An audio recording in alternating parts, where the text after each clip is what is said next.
अस्सलाम वालेकुम dear students. आज हम इलेक्ट्रोकेमिस्ट्री का एक और टॉपिक डिस्कस करने लगे हैं, that is electrochemical series and its application. मेरा मानना है कि अगर आपको पीरियोडिक टेबल पर ग्रिप है और इलेक्ट्रोकेमिकल सीरीज, जिसको हम रिएक्टिविटी सीरीज भी कहते हैं, इसका नॉलेज है, तो केमिस्ट्री के आप बाबे हो, आपको केमिस्ट्री आती है। फिर तो आज हम इलेक्ट्रोकेमिकल सीरीज को सीखेंगे और इसकी एप्लीकेशंस, कि इसको अप्लाई कैसे किया जाता है, वो देखेंगे। मैं आपको ना एक छोटी सी स्टोरी से स्टार्ट करवाता हूँ। सपोज आप लैब में जाते हैं, आप ना बड़े केमिस्ट्री के ना बड़ा कीड़ा टाइप स्टूडेंट है। आप लैब में जाते हैं, केमिस्ट्री लैब में, और वहां पर आपको टेबल पर पड़ा हुआ सॉल्यूशन एक नजर आता है, जो कि आप जानते हैं that is copper sulphate solution. इसके पास ही ना आपको जिंक मेटल की एक स्ट्रिप नजर आती है। Zinc metal, copper sulphate solution का जो कलर है वो होता है ब्लू, नीला, इसको नीला थोथा भी बोलते हैं हम। और जिंक मेटल का कलर होता है सिल्वरी वाइट। तो आपको कोई काम तो है नहीं वहां करने को अभी, तो आप क्या करते हैं, आप इस मेटालिक रॉड को, जिंक को, इस सॉल्यूशन में ना घुमाना शुरू कर देते हैं। फिर आप उठाया और उसको इस सॉल्यूशन के अंदर घुमाना शुरू कर दिया। अब आपको यहां पे एक बड़ा ना शॉक लगा, बिकॉज यू लव केमिस्ट्री, तो आपके लिए ये शॉक वैल्यूएबल शॉक था। आपने देखा कि कॉपर सल्फेट का जो ब्लू कलर था ये फेड होना शुरू हुआ और ये सॉल्यूशन वाइट सा हो गया। और जो ये रॉड था, इस रॉड की जो टिप थी, ये जो सिल्वरी वाइट थी, ये ब्राउनिश सी हो गई, ब्राउनिश सी हो गई। देखा क्या ही बात है भाई, बड़ा रिएक्शन है। आपके दिमाग में एक थॉट आया, आपने क्या कहा, आपने कहा भाई मैंने जिंक मेटल को कॉपर सल्फेट के साथ असल में ट्रीट करवा दिया था, जिसकी वजह से ये हुआ। अगर मैं यहां पर जिंक की जगह पर कॉपर सल्फेट, कॉपर ले लूं और कॉपर सल्फेट की जगह पर जिंक सल्फेट का सॉल्यूशन बना लूं, तो क्या जो अभी प्रोसेस हुआ है, क्या ये वापस चला जाएगा? क्योंकि उस्ताद जब देखेगा तो बड़ा डांटेगा, अभी क्या कर दिया, व्हाट हैव यू डन। वो आप चाहते हैं कि मैं इसको ना वापस लेकर जाऊं, उसके लिए आपके दिमाग में एक थॉट आई, क्यों ना ऐसे करके देखूं, शायद काम चल जाए और थोड़ी बेइज्जती बच जाए, मेरी बेइज्जती बचा कर रखनी। अब आपको यहाँ पे जब देखा तो कुछ भी नहीं हुआ, नथिंग हैपन, नथिंग हैपन। यार कुछ सीन यहाँ पे ना खराब है, कुछ ना कुछ है। अब बेइज्जती तो पक्की थी, तो आप सर के पास चले गए, आप कहा सर मैंने एक बड़ा एक्सपेरिमेंट किया लैब में, मैंने ये देखा कि जब मैंने जिंक को कॉपर सल्फेट में डाला मुझे ये चेंज इन कलर मिला। और फिर मैंने कहा कि भाई कॉपर को जिंक सल्फेट का सोल्यूशन में डालकर देखो, कुछ भी नहीं हुआ। सर मैं बड़ा परेशान कि ऐसा क्यों हुआ है, क्या कोई ऐसा सीन है, कोई ऐसी हमारे पास कोई टेक्निक हो, कोई ऐसा प्रोसेस हो, कुछ ऐसा हो जिससे मुझे पता चल जाए कि ये रिएक्शन होने वाला है और ये रिएक्शन नहीं होने वाला। तो ऐसी कोई बात समझाए ना सर। अब आपके सर आपकी तरह जीनियस ही थे, उन्होंने पढ़ा हुआ था इलेक्ट्रोकेमिकल सीरीज को, बड़ा अच्छा नॉलेज रखते थे, उन्होंने अब आपको समझाया। अब वो कैसे समझाते हैं कि ये आपके सारे प्रॉब्लम्स जो है ना रिएक्टिविटी सीरीज हल कर देगी बच्चे। तो मैं आपको ना वही कहानी दोबारा सुनाने लगा कि आपको याद हो जाए, आपको याद हो जाए सारी बातें, इसलिए हम उसको एक कहानी दोबारा बनाते हैं। तो भाई उस्ताद साहब ने, मास्टर साहब ने क्या बताया, मास्टर साहब बताते हैं कि भाई जो आयुपैक है ना, मास्टर साहब बड़े फैन हैं आयुपैक के, international union of pure and applied chemistry. इन्होंने ऐसे इस तरह के जो केमिकल पंगे होते रहते हैं, इनके लिए एक रिएक्टिविटी सीरीज डिजाइन की है। उन्होंने क्या किया भाई, एक स्टैंडर्ड हाइड्रोजन इलेक्ट्रोड के साथ बहुत सारे एलिमेंट का इलेक्ट्रोड पोटेंशियल नोट किया और उस इलेक्ट्रोड पोटेंशियल को एक लिस्ट की फॉर्म में इंक्रीजिंग ऑर्डर की बेस पर अरेंज कर दिया। वो जो अरेंजमेंट है उसी को हम बोलते हैं इलेक्ट्रोकेमिकल सीरीज। हम इसको डिफाइन करें, इसको लिखेंगे क्या होती है। हम क्या कहेंगे कि जब हम इलेक्ट्रोड पोटेंशियल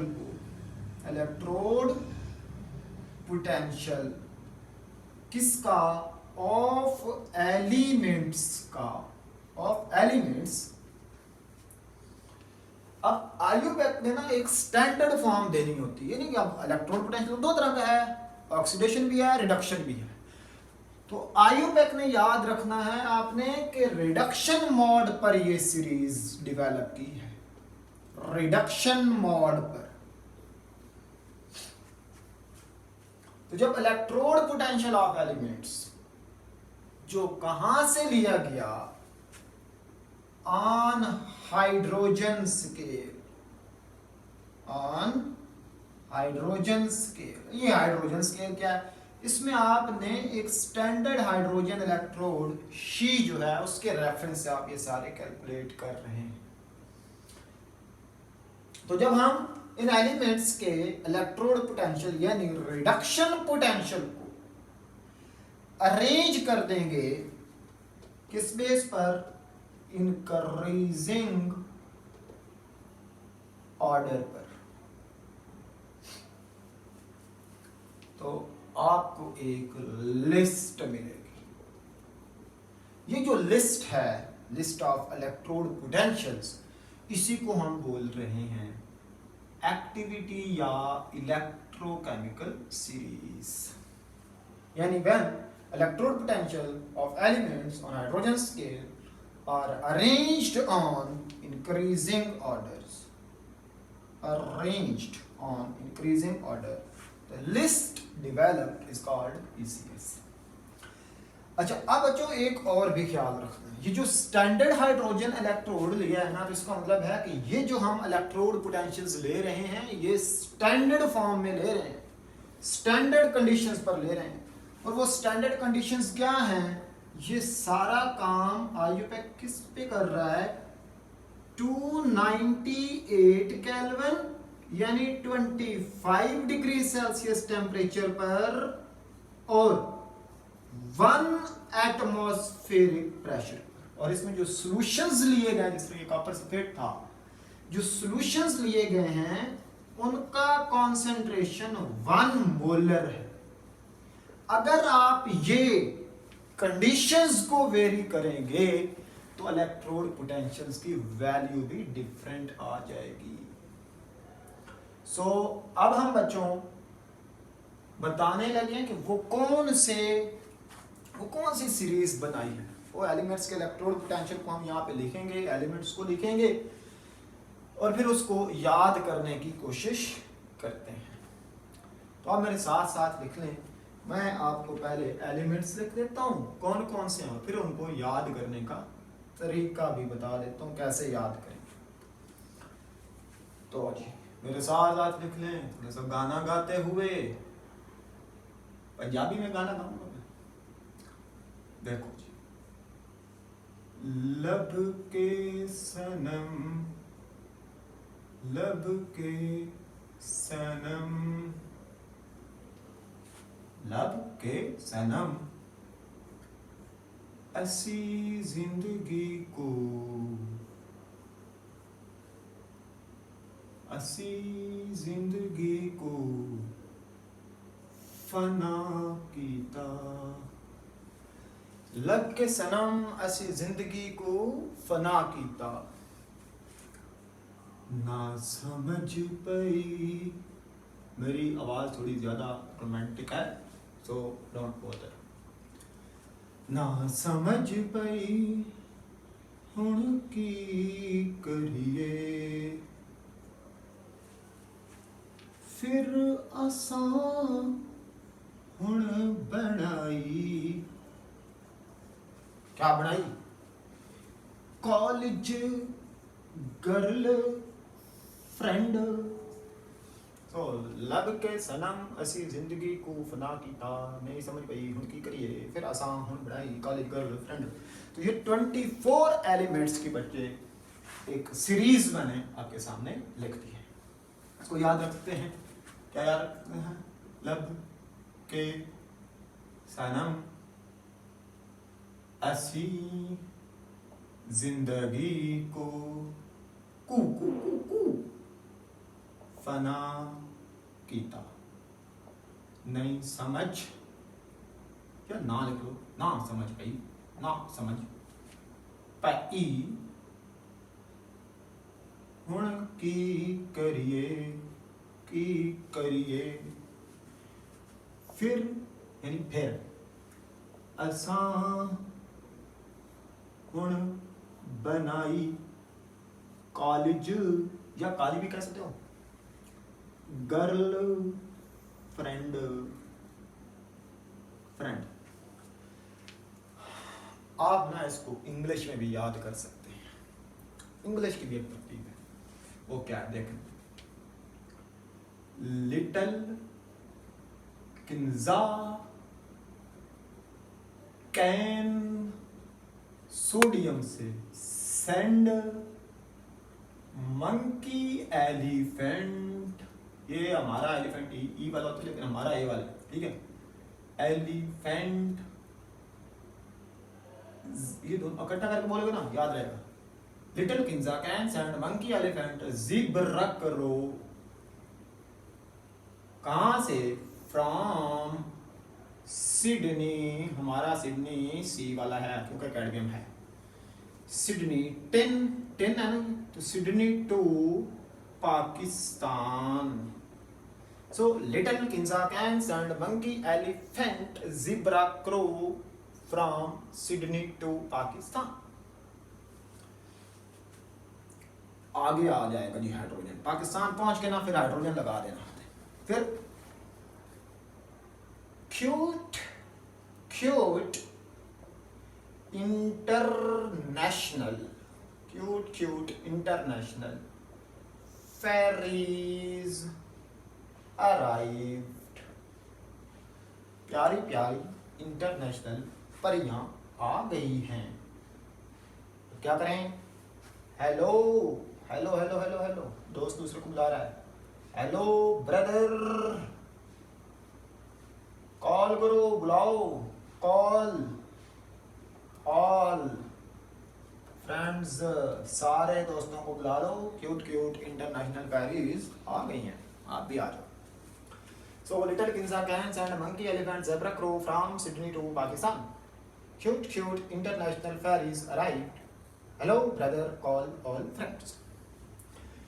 तो ये तो बच्चों हो गई जी सीरीज, इसको आपने याद करना है, आप 3-4 दफ़ा लिखेंगे, उम्मीद है आपको याद हो जाएगी।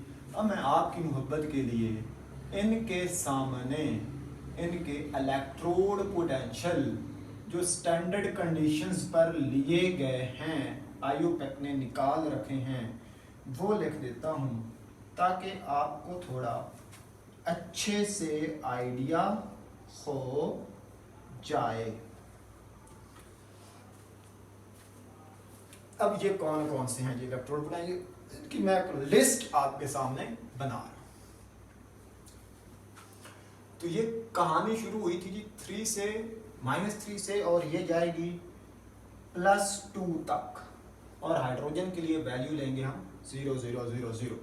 तो लिखते हैं जी 3.045 minus 2.9 minus 2.8 minus 2.7 minus 2.3 minus 1.6 minus 0.76 minus 0.74 minus 0.44 minus 0.40 minus 0.25 minus 0.14 minus 0.12, यहाँ तक आके हाइड्रोजन का आर्बिट्रेरीली वैल्यू क्या रखी जाती है, 0। इसके बाद अब प्लस में कहानी शुरू होती है, plus 0.34 plus 0.52 plus 0.53 plus 0.77 plus 0.79 plus 0.88 plus 1.08 plus 1.3 plus 1.5 and plus 2.87। हाँ, तो बच्चों ये आप देख सकते हैं कि जो इलेक्ट्रोड पोटेंशियल है वो -3 से बढ़ता बढ़ता बढ़ता 0 और फिर बढ़ता बढ़ता बढ़ता बढ़ता यहाँ तक आ चुका है। तो ये वो इलेक्ट्रोकेमिकल सीरीज है। अगर हम इसको अंडरस्टैंड कर जाते हैं तो बात बन जाती है। अच्छा, इसमें ना आपको आयरन 2 दफा नजर आ रहा है, तो ये जो है ना ये +2 है फेरस है और ये +3 है फेरिक है, ठीक है, छोटी से बड़ी। ये कॉपर 2 दफा नजर आ रहा है, ये +2 है और ये +1 है, cupric and cuprous, ferrous and ferric, ठीक है। बाकी आपको एलिमेंट रिपीट होता नजर नहीं आता तो आपको परेशानी की जरूरत नहीं है। बाकी चार्जेस तो आप जानते ही हैं, वो लगा ही लेंगे तो बना पाएंगे। अब बेटा मैं इलेक्ट्रोकेमिकल सीरीज के लिए ना, बल्कि मैं अब इधर आ जाता हूँ, कुछ चीज़ें लिखते हैं जो हमें हेल्प करेंगी इसकी एप्लीकेशंस की तरफ। सो इलेक्ट्रोकेमिकल सीरीज सनम को उड़ा लेते हैं। अब आप बेटा अगर गौर फरमाएं, इसको ना टॉप टू बॉटम कह लेता हूं, top to bottom, top to bottom. ये इलेक्ट्रोड पोटेंशियल कौन से हैं? ये सारे के सारे reduction potential, all of these are reduction potentials, reduction potentials. तो आप देख सकते हैं top to bottom reduction potential की वैल्यू बढ़ती बढ़ती बढ़ती बढ़ती चली जा रही है। माइनस से शुरू हुई है, 0 पे आई है और फिर +2.87, तो इलेक्ट्रोड पोटेंशियल की वैल्यू बढ़ती जा रही है, यानी रिडक्शन पोटेंशियल की वैल्यू। तो मैं पहला यहां पे पॉइंट अगर ये लिख लूं आपके लिए कि top to bottom reduction potential बढ़ता है, रिडक्शन पोटेंशियल बढ़ता है। ये अप एरो का मतलब है बढ़ता है। तो ऑक्सीडेशन पोटेंशियल क्या होगा फिर? अगर रिडक्शन पोटेंशियल बढ़ रहा है तो ऑक्सीडेशन पोटेंशियल कम होगा। तो ये भी बात नोट डाउन कर लें कि ऑक्सीडेशन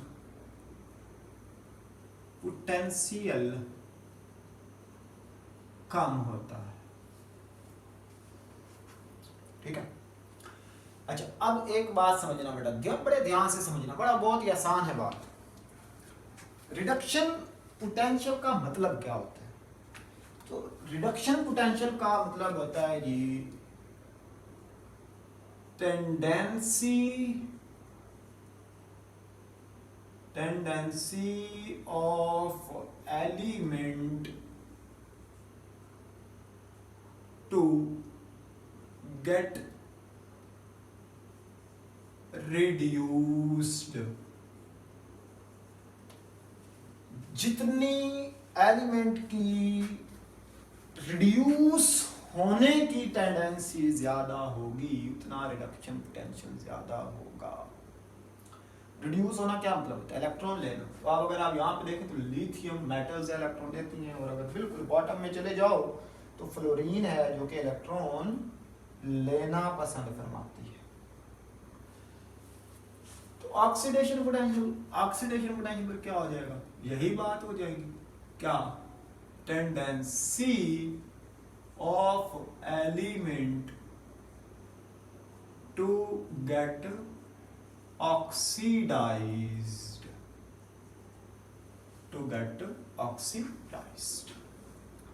रिडक्शन पोटेंशियल के हवाले से हम बात कर लेते हैं। अच्छा बेटा देखें, अगर top to bottom reduction potential बढ़ रहा है, इसका मतलब है कि एलिमेंट की इलेक्ट्रॉन लेने की टेंडेंसी बढ़ रही है।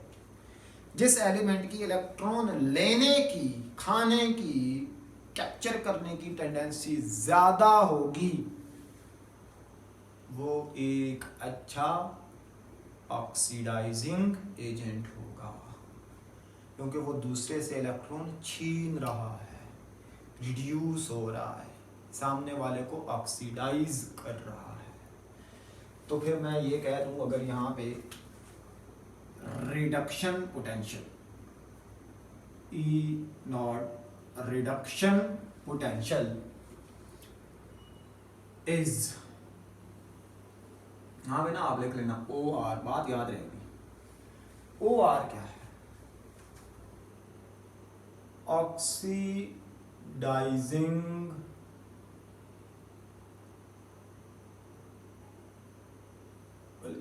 स्ट्रेंथ, ऑक्सीडाइजिंग एजेंट स्ट्रेंथ,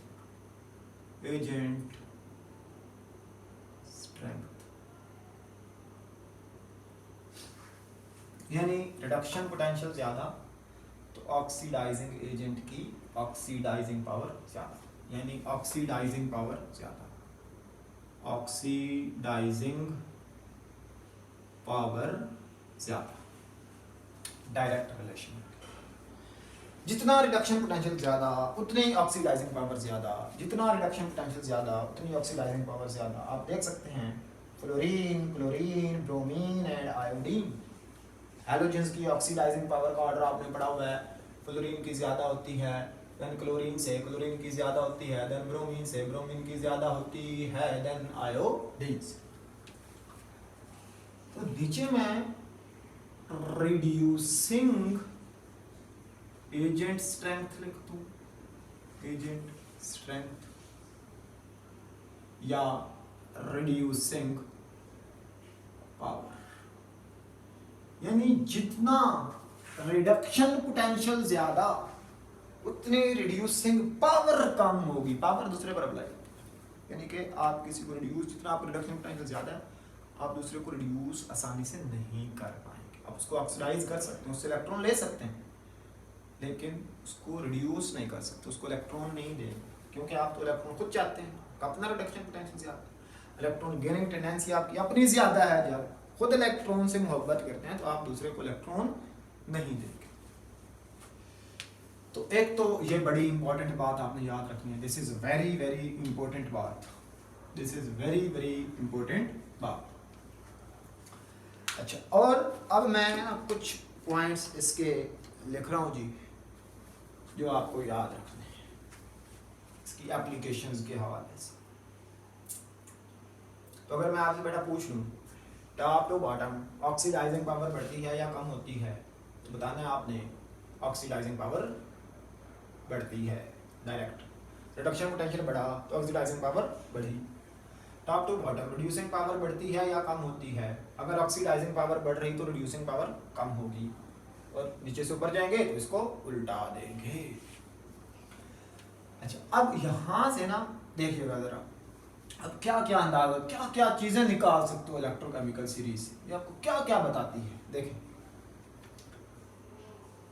ये ना आपको किसी भी सेल का वोल्टेज कितना होगा, आप इसकी बजाय कि सेल पहले बनाते रहें, सेल बनाएं, फिर गैल्वेनोमीटर लगाएं और फिर वोल्टेज चेक करें एक्सपेरिमेंटली।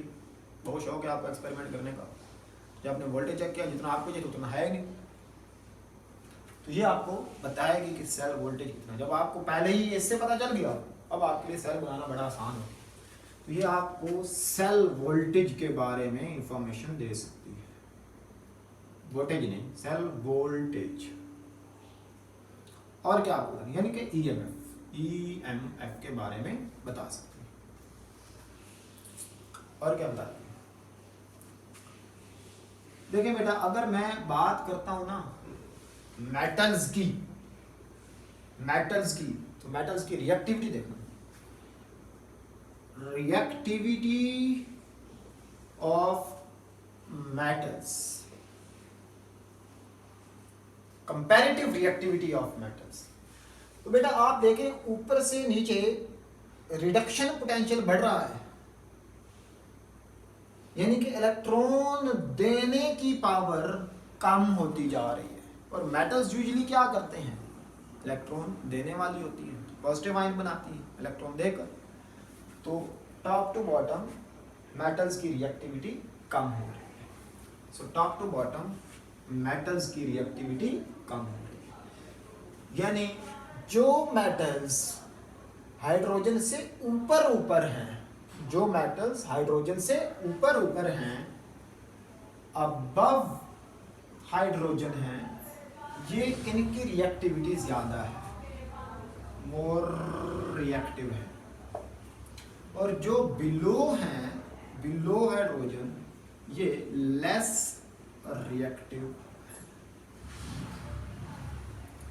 इनके लिए रिडक्शन पोटेंशियल की वैल्यू ज्यादा है, इनके लिए रिडक्शन पोटेंशियल की वैल्यू ज्यादा है।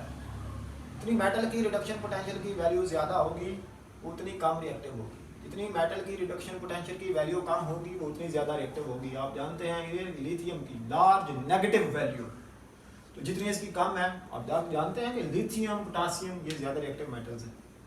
और आप जानते हैं कि गोल्ड साफ गोल्ड भाई, ये गोल्ड, सिल्वर, मरकरी, इनकी रिएक्टिविटी कंपैरेटिवली कम होती है।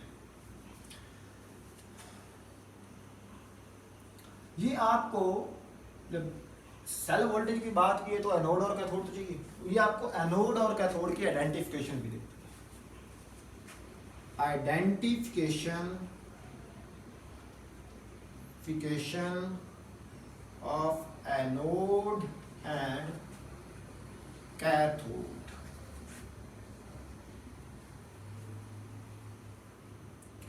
एनोड और कैथोड को आइडेंटिफाई कर सकते हो। बट अगर आपके पास है जी एल्यूमिनियम है, मैं आपको दो पेयर दे देता हूँ, एल्यूमिनियम है, जिंक है, कॉपर है और मरकरी कर लो, मरकरी है, ठीक है, ब्रोमीन है, क्लोरीन है। हाँ जी, इन पेयर्स में आप बताएं एनोड कौन सा है, कैथोड कौन सा है। और बेटा याद रखना है, जो ऊपर है ना इलेक्ट्रोकेमिकल सीरीज में, वो एनोड है, और जो नीचे है वो कैथोड है। अपर एनोड का काम करेगा ऊपर वाले, जो केमिकल सीरीज में, इलेक्ट्रोकेमिकल सीरीज में ऊपर आएगा वो एनोड का काम करेगा, और जो नीचे आएगा वो कैथोड का काम करेगा।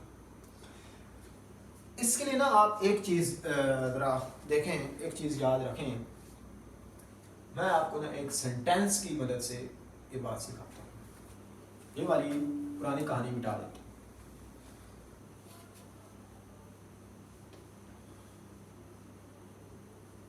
देखना जरा, मैं कहता हूं you are lovely, you are lovely, you अपर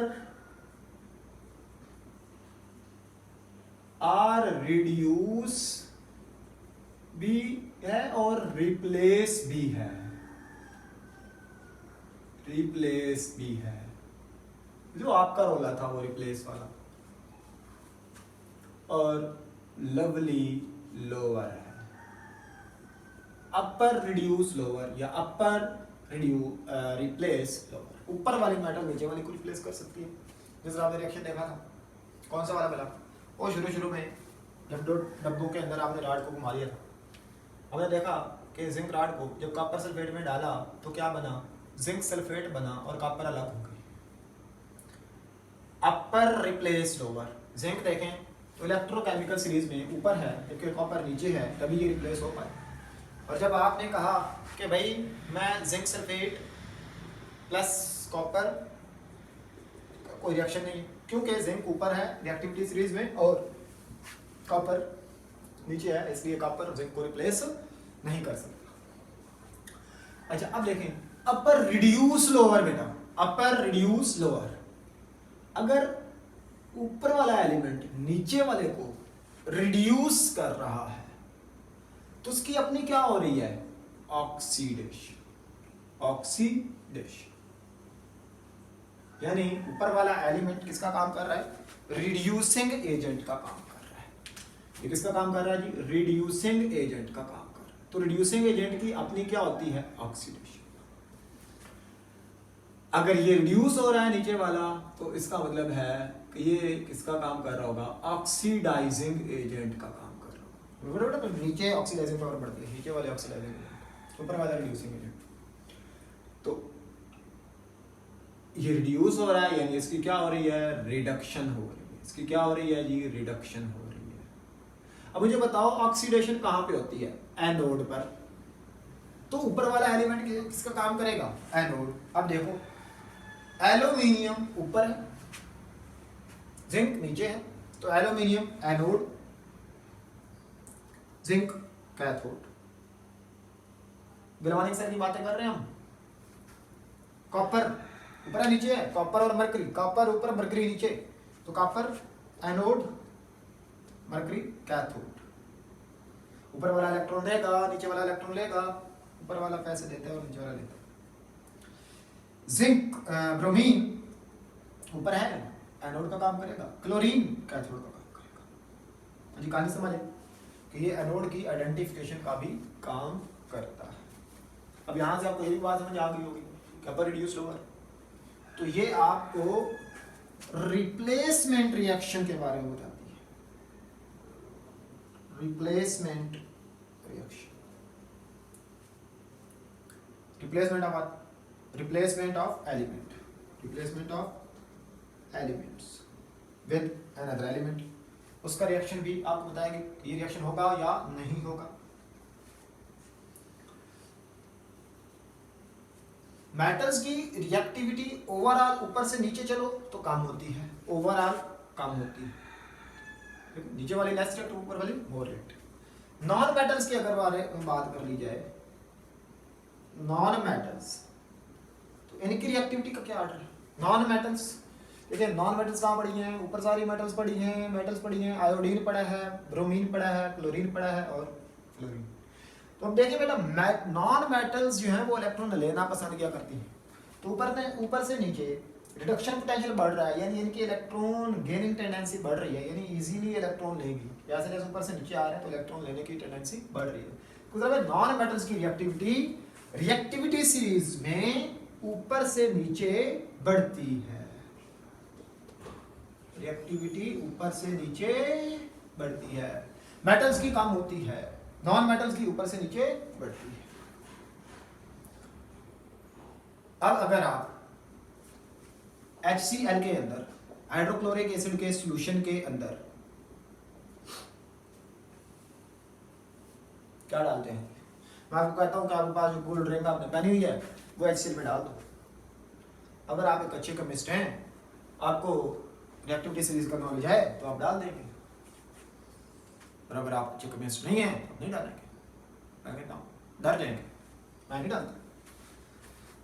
क्यों? अच्छा केमिस्ट होने से क्यों? उसको सोना पसंद नहीं है, गोल्ड पसंद नहीं है, बहुत पसंद है उसे। वो जानता है भाई कि जो नॉर्मल कंडीशंस पर हाइड्रोजन से नीचे वाली मेटल्स हैं वो एसिड्स के डाइल्यूट सॉल्यूशंस के साथ रिएक्ट नहीं करती। तो ये आसानी से गोल्ड इसमें डाल दें, कुछ भी नहीं होना, बाद में आप निकाल लेना। तो reaction of metals with dilute acids,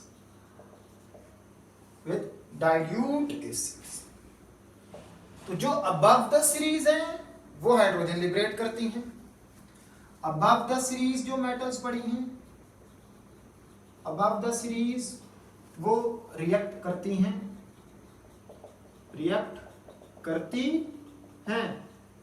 और जो बिलो द सीरीज वो नहीं करती। फिर से बोल रहा हूं, अंडर नॉर्मल कंडीशंस, अगर एसिड हॉट हो, एसिड कॉन्सेंट्रेटेड हो, तो फिर इनमें से बिलो द हाइड्रोजन भी कुछ मेटल जिस तरह से सिल्वर है या मरकरी है ये रिएक्ट कर जाती हैं, बट गोल्ड स्टिल रिएक्ट नहीं करता। गोल्ड है या प्लैटिनियम है ये रिएक्ट फिर भी नहीं करते। तो हमने कौन कौन सी इसकी बातें पढ़ दी, ये बात आपको क्लियर हो जाएगी।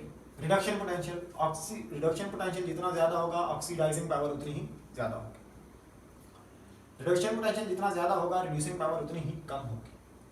सेल वोल्टेज के बारे में बताते भी कैलकुलेट करके देखेंगे हम। Reactivity of metal above the hydrogen ज्यादा रिएक्टिव है और जो बिलो द हाइड्रोजन है वो लेस रिएक्टिव है। अंडर नॉर्मल कंडीशन रिएक्ट नहीं करती या बहुत कम reactive. Identification of anode and cathode, जो ऊपर है वो एनोड होगा, अपर एनोड है, लोअर कैथोड है। ऊपर वाला इलेक्ट्रॉन देगा, नीचे वाला इलेक्ट्रॉन लेगा। गैल्वानिक सेल की बात कर रहा हूँ बेटा मैं। गैल्वानिक सेल में एनोड इलेक्ट्रॉन देता है और कैथोड उसको रिसीव करता है। Replacement of element reaction, replacement reaction जो है वो देख सकते हैं हम इससे। जिस तरह से यही वाला मान लो एसिड के साथ गोल्ड का रिएक्शन, बेसिकली एसिड गोल्ड से तभी रिएक्ट करेगा ना जब वो वहां से हाइड्रोजन को रिप्लेस कर देगा, हाइड्रोजन को निकाल देगा। तो जो बिलो द हाइड्रोजन है उनका रिडक्शन पोटेंशियल ज्यादा है, वो इलेक्ट्रॉन देकर हाइड्रोजन को नहीं निकाल सकते। हाइड्रोजन को निकालने के लिए उसको इलेक्ट्रॉन देना पड़ता है। जो नीचे हैं हाइड्रोजन के वो चाहते हैं कि हमें इलेक्ट्रॉन मिले, वो इसलिए इलेक्ट्रॉन नहीं देते। डाइल्यूट एसिड की बात कहानी हो गई जी। नॉन मेटल्स की रिएक्टिविटी ऊपर से नीचे बढ़ती है, उसके लिए oxidizing power of oxidizing water भी आपको पता है, क्लोरीन, ब्रोमीन और iodine. Reaction of metal with dilute acids above the series जो हैं वो रिएक्ट करती हैं और रिएक्ट करके हाइड्रोजन गैस लिबरेट करती हैं, क्योंकि नीचे वाली जो है वो अंडर नॉर्मल कंडीशंस रिएक्ट नहीं करती। और अगर वो रिएक्ट करेंगे भी, सिल्वर मरकरी ये रिएक्ट करती भी हैं, तो ये हाइड्रोजन गैस रिलीज नहीं करती। सल्फ्यूरिक एसिड है तो ये सल्फर डाइऑक्साइड गैस रिलीज करती है। अच्छा, अब ना एक बहुत ही इंपॉर्टेंट बात, वेरी इंपॉर्टेंट बात देखें। मैं ये मिटा रहा हूँ, आपको आइडिया हो गया कि ऊपर से नीचे ये वैल्यूज बढ़ती चली जा रही है। बाकी जब हमारे सेल वोल्टेज के लिए चाहिए तो वो मैं लिख लूँगा, देखना जी।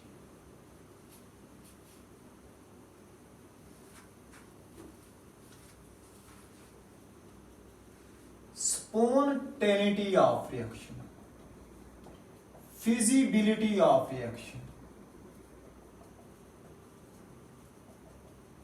या गैल्वानिक रिएक्शन, ये तीनों बातें एक ही मानी। स्पॉन्टेनिटी ऑफ रिएक्शन या फिजिबिलिटी ऑफ रिएक्शन आप सेल वोल्टेज से निकालते हैं यूजुअली।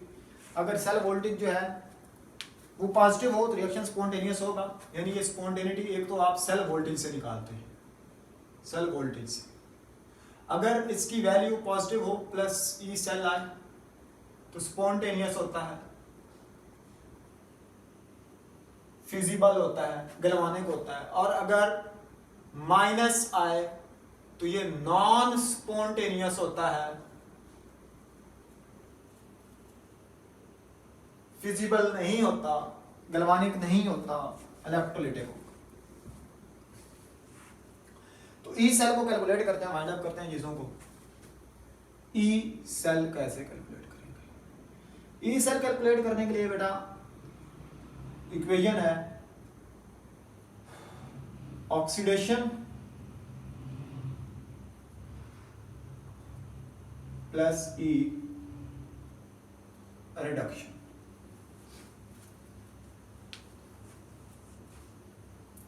यूजुअली ऑक्सीडेशन किसका काम बेटा? एनोड का काम है। ऑक्सीडेशन एनोड, ये एनोड के लिए लिखी जाती है, और ये किसके लिए लिखी जाती है? कैथोड के लिए लिखी जाती है, कैथोड के। अब अगर आप E cell according to IUPAC system देख रहे होंगे तो फिर आपके पास कुछ इस तरह से वैल्यू आती है। लेकिन बेटा अगर इसका मैं this is for anode and this is for cathode, अगर आयोपेक तो इलेक्ट्रोड पोटेंशियल, रिडक्शन पोटेंशियल की बात करते हैं ना, तो यही वाली इक्वेशन यूं भी लिख सकते हैं। अगर इसको मैं रिडक्शन, इसको भी रिडक्शन पोटेंशियल में लिखूं तो क्या हो जाएगा? वो माइनस हो जाएगा रिडक्शन।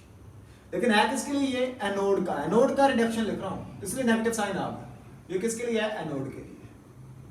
और ये किसके लिए था? ये तो ऑलरेडी कैथोड के लिए था, और रिडक्शन ही है तो इसको ये लिख रहने देंगे। तो हम यूं भी लिख सकते हैं कैथोड, ये भी लिखी हो सकती है E naught reduction minus E naught reduction. This is for cathode minus E naught reduction for N. तो कंफ्यूज नहीं होना कभी भी, एक ही बात है, ये या ये एक ही बात है। ये देखें ऑक्सीडेशन की जगह पर रिडक्शन। अगर किसी एलिमेंट का ऑक्सीडेशन पोटेंशियल पॉजिटिव है तो उसका रिडक्शन पोटेंशियल क्या होगा बेटा? उसका रिडक्शन पोटेंशियल नेगेटिव हो जाएगा। तो बस उसकी जगह पर ये लिख दिया, तो एक ही बात है, कोई परेशानी की बात नहीं है। तो मैं आपको कैलकुलेट करके बता देता हूं। आप गैल्वेनिक सेल में डेनियल सेल की एग्जांपल लेते होते हैं जी, जिंक कॉपर सेल। ईसीएस से इसका सेल वोल्टेज कैसे पता चलेगा? तो आप डायरेक्ट पोटेंशियोमीटर लगा देते हैं, वोल्ट मीटर लगा देते हैं, वहां से आपको सेल पोटेंशियल पता चल जाता है। ईसीएस भी आपको बताती है। अब ईसीएस के अकॉर्डिंग जिंक का आपने रिडक्शन पोटेंशियल, मैंने लिखे थे रिडक्शन, आपके पास लिखे हुए तो चेक कर सकते हैं। जिंक का जो रिडक्शन पोटेंशियल है वो कितना है जी? -0.76। और कॉपर जो है इसका रिडक्शन पोटेंशियल कितना है? That is +0.34। ठीक है। अच्छा, अब पहले वाला अगर आप ये इक्वेशन लेते हैं, देखें E cell is equal to E oxidation plus E reduction. अब बेटा आपको कैसे पता चलेगा ऑक्सीडेशन किसकी, रिडक्शन किसकी? पता चल गया? गुड। कैसे पता चला? जिंक ऊपर है, एनोड इसकी ऑक्सीडेशन यानी एनोड का काम करेगा, कॉपर कैथोड का काम करेगा। तो जिंक का ऑक्सीडेशन पोटेंशियल बेसिकली क्या होता है? पॉजिटिव होता है। जिंक का ऑक्सीडेशन पोटेंशियल पॉजिटिव, यानी अगर मैं यहां पे इसका ऑक्सीडेशन पोटेंशियल कर दूंगा तो साइन चेंज कर दूंगा, +0.76 वोल्ट वोल्ट वोल्ट वोल्ट साथ लिख लेना है। तो ये आ गई +0.76 volt plus reduction potential plus 0.34 volt, कितना आ गया? 1.10 वोल्ट। तो अगर सेल का पोटेंशियल जो है ईएमएफ वो प्लस होगा तो रिएक्शन स्पॉन्टेनियस होगा, ये रिएक्शन खुद ही हो जाएगा। यानी ये वाला reaction zinc plus copper ion, zinc इसको इलेक्ट्रॉन दे सकता है, ऊपर पड़ा है, ये इसको इलेक्ट्रॉन दे सकता है, ये इसको 2 इलेक्ट्रॉन देगा तो जिंक +2 और कॉपर 0। तो जिंक की क्या हो रही है बेटा? देखें ऑक्सीडेशन।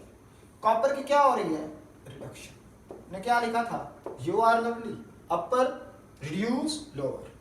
जिंक ने कॉपर को क्या कर लिया, रिड्यूस। इसकी ऑक्सीडेशन हुई तो ये क्या होगा, रिड्यूसिंग एजेंट। इसकी रिडक्शन हुई तो ये क्या होगा, ऑक्सीडाइजिंग एजेंट। इसने अपने इलेक्ट्रॉन छीन लिए, उससे इलेक्ट्रॉन छीन लिए, उसको ऑक्सीडाइज कर, और इसने इलेक्ट्रॉन दे दिए, रिड्यूस कर। यही वाली आप वैल्यू बेटा यहाँ पे इसमें भी लगा के चेक कर सकते हो, कहाँ गया भाई, कहाँ गया, कहाँ, ये है, ये देखो चेक करो जरा। Reduction potential of cathode, cathode का रिडक्शन पोटेंशियल लिया जा रहा है, that is plus 0.34 volt, minus reduction potential of anode. Zinc का ऑक्सीडेशन पोटेंशियल पॉजिटिव होता है, तो रिडक्शन पोटेंशियल उसका क्या है, माइनस 0.76। तो ये देखें ऐड करना आता है, माइनस माइनस प्लस 1.1 वोल्ट। तो ईएमएफ से आप, ईएमएफ ऑफ सेल से अगर पॉजिटिव है तो स्पॉन्टेनियस है, फिजिबल है, गैल्वानिक रिएक्शन है। अगर उसकी वैल्यू नेगेटिव आ गई तो नॉन स्पॉन्टेनियस होगा, फिजिबल नहीं होगा, गैल्वानिक नहीं होगा, बल्कि इलेक्ट्रोलाइटिक रिएक्शन होगा। अच्छा अब चलें, अब आप कहेंगे कि सर ये कैसे पता चलेगा कि उसकी वैल्यू कौन सी है, नेगेटिव है, पॉजिटिव है। तो आप डायरेक्ट भी, अगर आप वैल्यूज याद नहीं करते, नो इशू, सीरीज का ऑर्डर आपको याद होना चाहिए, आप डायरेक्ट फाइंड आउट कर सकते हैं। देखना जरा कैसे, मेरे पास वैल्यूज नहीं है, मैं देखना चाहता हूँ कि रिएक्शन स्पॉन्टेनियस है या नहीं है, रिएक्शन फिजिबल है या नहीं है। देखें जरा कैसे पता चलेगा मुझे।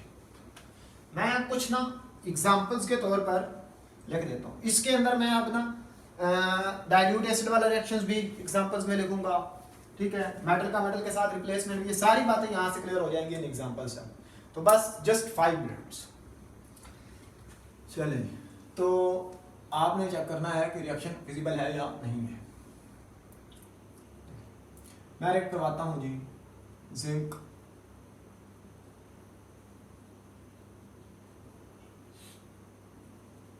ये हो गई A B, alpha beta. Beta light आपके पास है जी Mg plus Zn, Mg plus Zn, C Li plus Li plus K, Li neutral, K plus E, delta.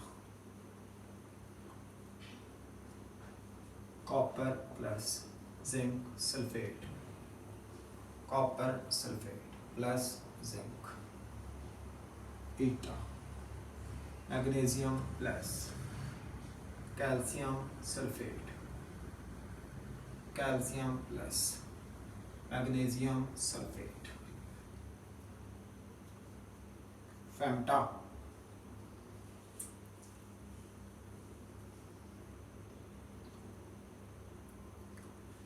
Copper plus H2SO4, H2SO4,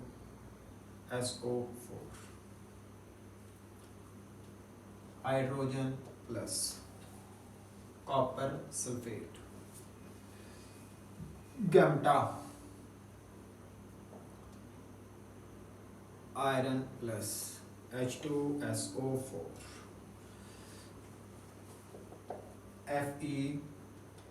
FeSO4 plus hydrogen, एम्टा। Silver plus HCl, AgCl plus hydrogen, एम्टा। Aluminium plus HCl, hydrogen plus AlCl3, ठीक है। तो बेटा मैंने ये कुछ reactions लिख दिए हैं जिसमें मेटल का रिप्लेसमेंट भी आ जाएगा, मेटल के साथ रिएक्शन भी चेक कर लेंगे फिजिबल है या नहीं है, और एसिड्स, डाइल्यूट एसिड्स के साथ भी रिएक्शन को देख पाएंगे। तो स्टार्ट करते हैं जी। हाँ जी, स्टार्ट करते हैं। आपने बस बताते चले जाए कौन सा रिएक्शन पॉसिबल है या नहीं। तो आपको याद क्या रखना है जी, अपर रिड्यूस लोअर, अपर रिड्यूस लोअर, यानी ऊपर वाले की क्या होगी ऑक्सीडेशन, नीचे वाले की क्या होगी रिडक्शन। ऊपर वाले की ऑक्सीडेशन, नीचे वाले की रिडक्शन। तो अब आप सिर्फ फटाफट देख लें, यहाँ पे जिंक से +2 में जा रहा है, इंक्रीज इन ऑक्सीडेशन, यानी इसकी ऑक्सीडेशन हुई, इसकी क्या होगी फिर ऑटोमेटिकली रिडक्शन ही तो होनी है, डिक्रीज इन ऑक्सीडेशन स्टेट। हाँ जी, यहाँ पे देखें 0 से +2 ऑक्सीडेशन हुई है, इधर लिख रहा हूँ ऑक्सीडेशन हुई है, और इसकी क्या हुई है रिडक्शन। लिथियम क्या हुई है इसकी जी ऑक्सीडेशन, और इसकी क्या हुई है रिडक्शन 0 से +1, तो इसकी भी ऑक्सीडेशन। कॉपर यहाँ पे क्या है +2 सल्फेट, क्या है -2 सल्फेट, क्या है -2 जिंक, क्या है +2 कॉपर। 0 से +2 क्या हो रहा है ऑक्सीडेशन। जिंक की क्या हो रही है रिडक्शन। मैग्नीशियम को देखें 0 से +2 में, कैल्शियम +2 से 0 में, मैग्नीशियम की क्या हो रही है जी ऑक्सीडेशन, कैल्शियम की रिडक्शन।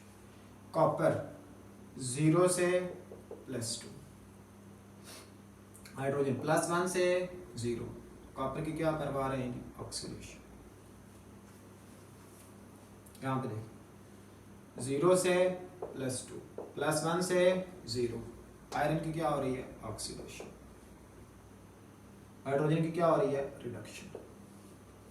सिल्वर 0 से +1 क्या हो रही है ऑक्सीडेशन। एल्यूमिनियम 0 से +3 क्या हो रही है ऑक्सीडेशन। आपने सिर्फ ये देखना ऊपर वाला एलिमेंट ऑक्सीडाइज होता है, नीचे वाला एलिमेंट क्या होता है रिड्यूस।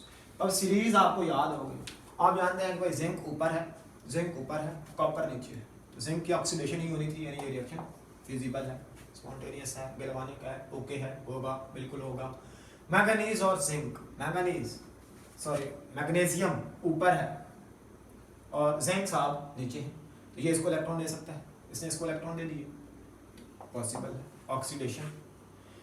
लिथियम ऊपर है, पोटेशियम नीचे है, लिथियम +1 से किस में जा रहा है 0 में, ये इसकी रिडक्शन हो रही है भाई, रिडक्शन काका रिडक्शन, और पोटेशियम की क्या हो रही है ऑक्सीडेशन। तो देखें लिथियम ऊपर है, इसको क्या होना चाहिए ऑक्सीडाइज, लेकिन इसकी क्या हो रही है रिडक्शन, यानी ये वाला रिएक्शन पॉसिबल नहीं है। कॉपर और जिंक सल्फेट, कॉपर की क्या हो रही है ऑक्सीडेशन, और जिंक सल्फेट की क्या हो रही है रिडक्शन। कॉपर देखें नीचे है, जिंक ऊपर है, तो ये वाला रिएक्शन भी पॉसिबल नहीं है। मैग्नीशियम और कैल्शियम, हाँ जी ऊपर कौन है मैग्नीशियम ऊपर है, मैग्नीशियम नीचे, कैल्शियम ऊपर। तो कैल्शियम की क्या हो रही है जी, कैल्शियम की देखें, कैल्शियम की रिडक्शन हो रही है, +2 से 0 में जा रहा है। या आपके मैग्नीशियम की क्या हो रही है ऑक्सीडेशन हो रही है। तो मैग्नीशियम नीचे है, इसकी ऑक्सीडेशन में रिडक्शन होनी चाहिए थी, तो ये भी पॉसिबल नहीं है। कॉपर और सल्फ्यूरिक एसिड, कॉपर हाइड्रोजन यहाँ से रिलीज कर सकते हैं, नहीं कर सकता। कॉपर देखें ऑक्सीडेशन हो रही है, कॉपर ऊपर है या हाइड्रोजन, तो इसकी क्या होनी चाहिए थी रिडक्शन, हमने क्या करवा दी ऑक्सीडेशन, तो ये पॉसिबल नहीं। Iron plus sulphuric acid, iron किस में तब्दील हो रहा है +2 में। हाँ जी अब देखें आयरन +2 ऊपर है और हाइड्रोजन नीचे है, इसकी क्या होनी चाहिए थी ऑक्सीडेशन, ये ऊपर है ऑक्सीडाइज होगा, ये हाइड्रोजन निकाल सकता है, ओके। सिल्वर किधर है जी नीचे है, तो इसकी क्या होनी चाहिए थी रिडक्शन, लेकिन हमने क्या करवा दी ऑक्सीडेशन, तो ये रिएक्शन पॉसिबल नहीं। एल्यूमिनियम और HCl, एल्यूमिनियम ऊपर है, हाइड्रोजन नीचे है, तो इसकी क्या होगी ऑक्सीडेशन, तो ये ऑक्सीडेशन ही हो रही है, रिएक्शन पॉसिबल। चलिए उम्मीद है बच्चों आपको एक्टिविटी सीरीज का नॉलेज सारा हो गया होगा। बड़ा इंपॉर्टेंट टॉपिक है, वेरी वेरी इंपॉर्टेंट टॉपिक, इसको समझें, इसको पढ़ें, अपने नोट्स बनाएं, लेक्चर को बार बार सुने। कोई कन्फ्यूजन है तो कमेंट कर सकते हैं। दिस इज शाहिद इमरान, सब खुश रहें और मेरे लिए दुआ ज़रूर कीजिएगा। अल्लाह हाफिज़।